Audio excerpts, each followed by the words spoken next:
Yeah, well, lunch is over. Want to really talk about the what I'm working on at the moment is in obviously you've got a little bit of information on the farm over there in the Philippines and the process of what we're going through preparation to get there.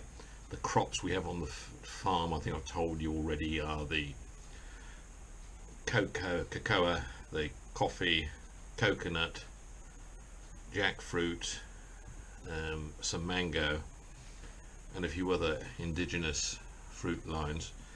And what we're doing with that, having a small eco tourist guest establishment there, and then the farming of the health products, because we're not going to put our product through into the open market. We're going to establish a process of getting it into the health end of the market. So that's going on. Um, but I'm also in touch now with the something I've had as well, which has been for a long, long time. You probably remember when we were involved in Scotland with Scottish brands, Scottish products, and trying to entice some market. Well, we weren't trying to entice. We were trying to entice them with us to go into markets in the Middle East and the Far East.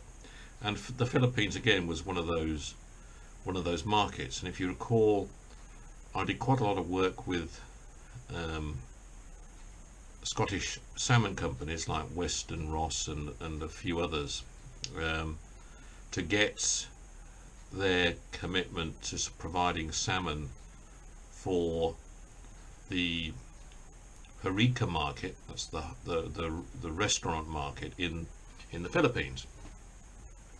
Um, Currently, you would think, well, why would you want to put Scottish salmon the other side of the world like that?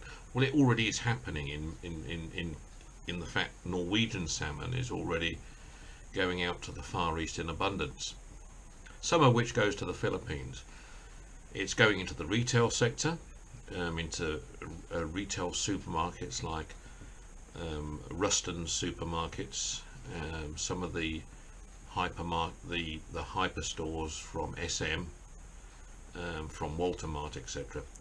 But predominantly Ruston's being the premium supermarket chain. Um, there are a lot of premium imports going into that market. So from a retail side, but I was more predominantly looking at the restaurateurs in Makati in particular. Makati being the sort of the premium end of CBD of Manila. It's I suppose Makati. Makati is like the West End of London in respect to its established clientele that are in that market. And through some contacts and some friends of close friends of Richie, Ava being one, who had me talking with one of her friends who's involved in the fish industry in the Philippines. We were trying to establish the process of salmon into Manila. Well, we knew salmon was already going into Manila through um, Norwegian salmon supplies. But what we were trying to establish is get the link with Scotland, so Scottish salmon could go that route. And it wasn't that we couldn't make it work from the Philippines side. We had a problem just trying to get the resources from the Scottish side at that particular point in time. In Scotland, they either didn't have stock or didn't want to release stock because they were committed to certain international markets, and that's all they could produce. And I think it was more along those lines that we were running into problems with it, which is surprising.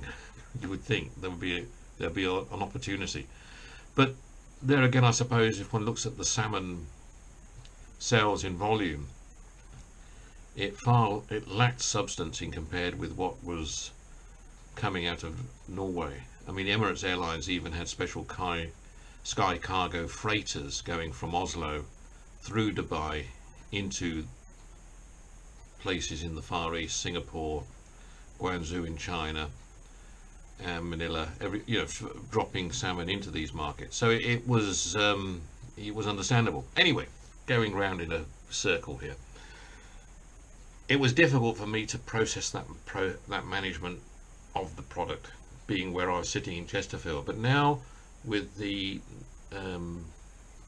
progress I've made and the fact I'm going to sit in the Philippines next year, not far from Manila, it got my mind around, yes, well, I've got the farming processes going on, I've got the likes of certain health retail establishments looking at products I'm taking out of the Philippines as finished products back into the health market in the UK, but I'm also sitting well placed for assisting other products that can come out of the Philippines, not just my own products obviously, but particularly sought after products that I can get into the market in the Philippines, and I'm talking specifically in the food industry. I'm particularly keen on that market more than anything else at this moment in time.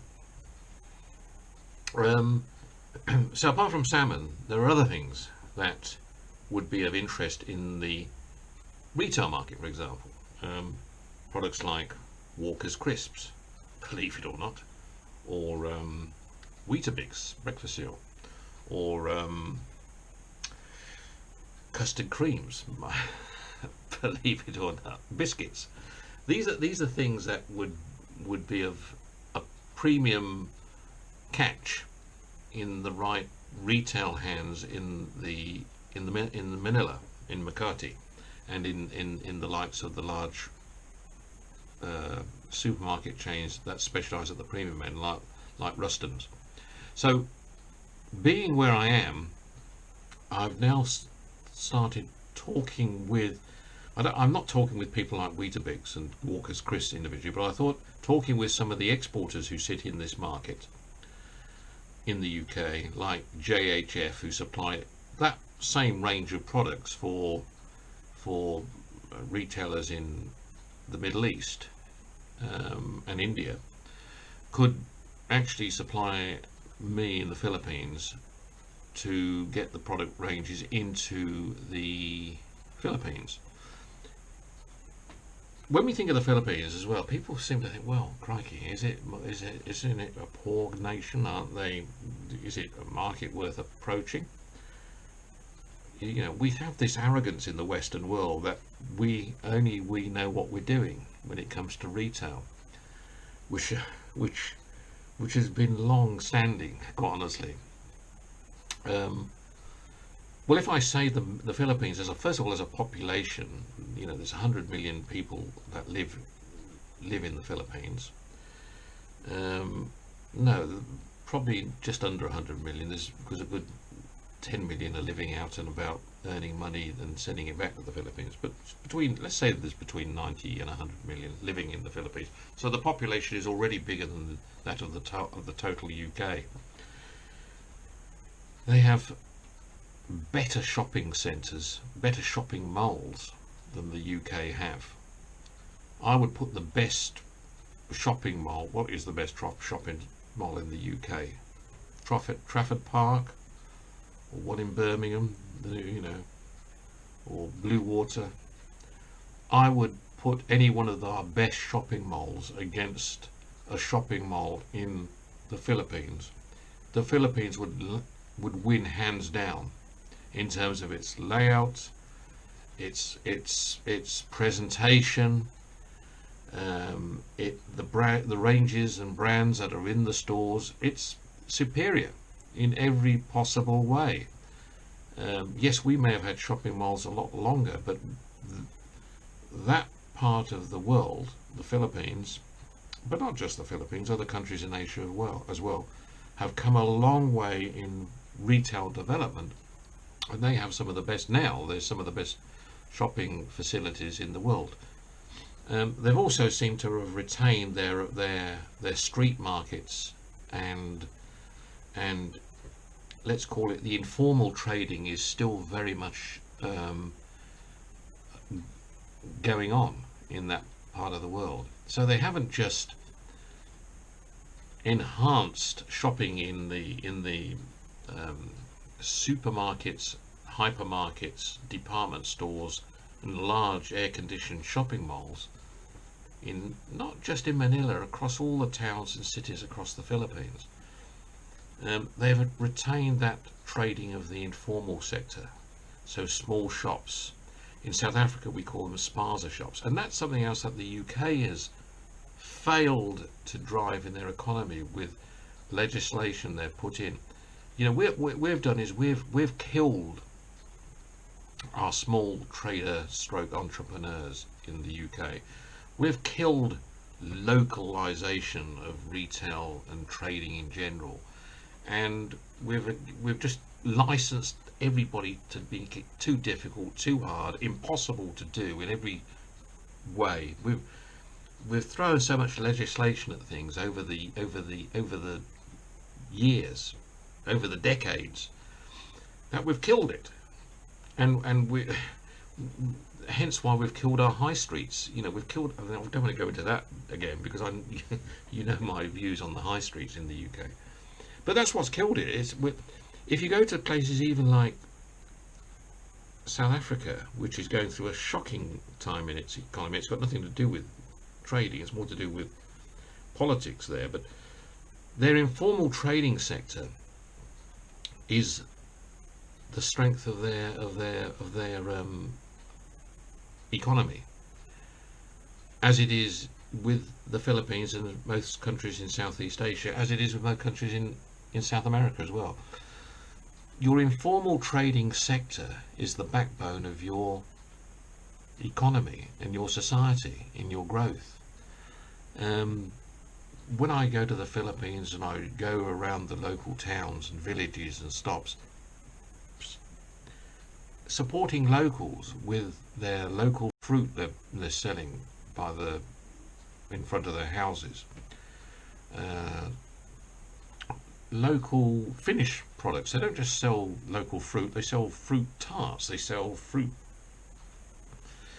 dishes and meat dishes and drinks and coconuts drinks and fried bananas and fried fish balls and all. There is an abundance of finished products that are going on, okay, at good value prices, and people buy, locals buy, and the tourists will buy.